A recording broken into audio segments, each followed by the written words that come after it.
Frappé de plein fouet par la crise industrielle, Drumchapel, aux portes de Glasgow, est l'un des quartiers les plus défavorisés du Royaume-Uni.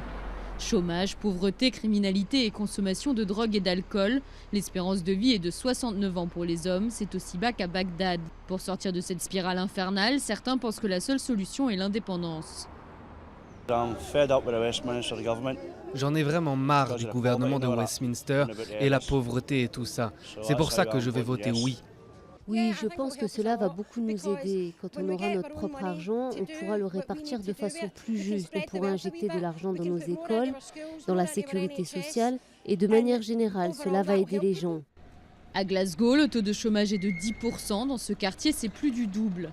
Beaucoup de ceux qui travaillent ici enchaînent des petits boulots et des contrats à salaire variable. De plus en plus de personnes se retrouvent dans une situation précaire et n'ont même pas de quoi acheter à manger. Pour aider la population, une banque alimentaire distribue de la nourriture à environ 160 personnes. Ces dernières années, de plus en plus de personnes font face à des difficultés financières croissantes pour plusieurs raisons, dont la perte d'allocations ou la réduction de ces allocations, ou même parfois la suppression de leur chômage parce qu'ils ne cherchent soi-disant pas assez bien du travail. Dans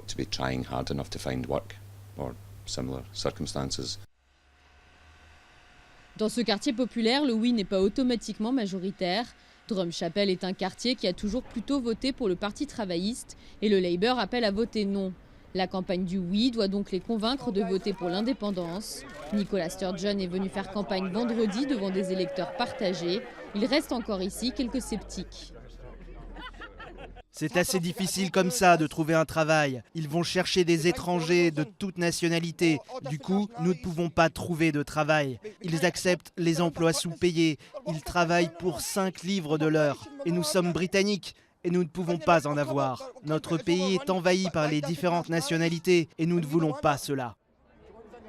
Hors de question pour Mark de voter pour l'indépendance puisque son principal promoteur, Alex Salmond, le Premier ministre écossais, a annoncé qu'il comptait faciliter l'accueil d'immigrants en Écosse.